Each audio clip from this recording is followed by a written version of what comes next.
ভাবে চক্রান্ত শুরু করেছেন। ভারত আমাদের চিরশত্রু, ভারত আমাদের ইমানের শত্রু, ভারত আমাদের স্বাধীনতার শত্রু, ভারত আমাদের ধর্মের শত্রু, ভারত আমাদের সভ্যতা সংস্কৃতির শত্রু। ভারতের সাথে কোনোদিন বন্ধুত্ব হতে পারে না। ভারতে বসে বসে বাংলাদেশের বিরুদ্ধে চক্রান্ত করবেন।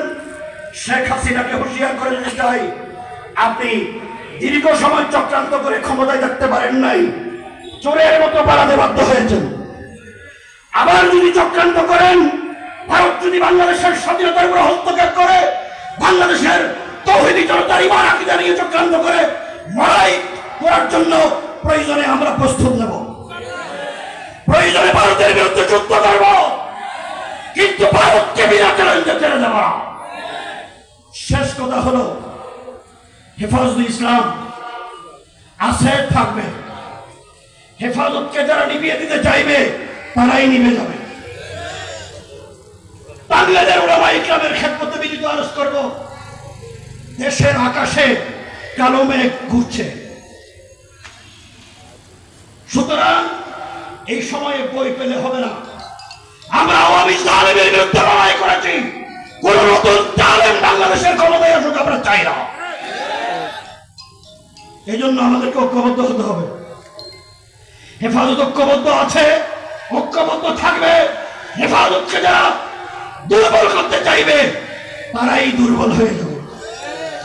আজকে যে কমিটি ঘোষণা করা হবে, হেফাজতে ইসলাম বাংলাদেশের আমির আল্লামা শাহ মহিবুল্লাহ বাবনগরী, বয়োবৃদ্ধ মানুষ, 93 বছর বয়স।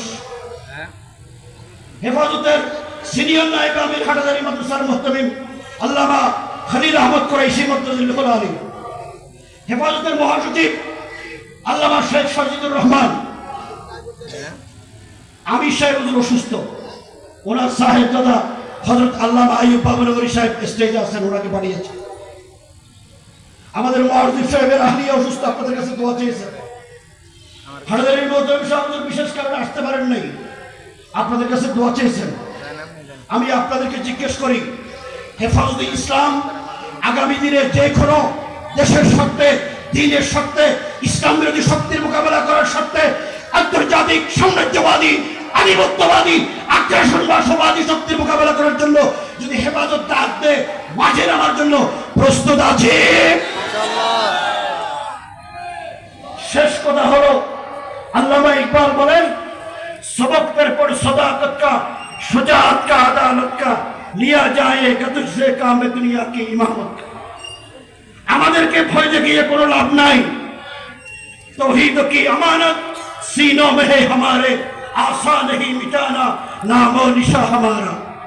बातिल से दबने वाले आसमां नहीं हम, सो पार कर चुका है तू इम्तिहा हमारा। नस्र मिनल्लाह व फतहुन करीब। अस्सलामु अलैकुम व रहमतुल्लाह।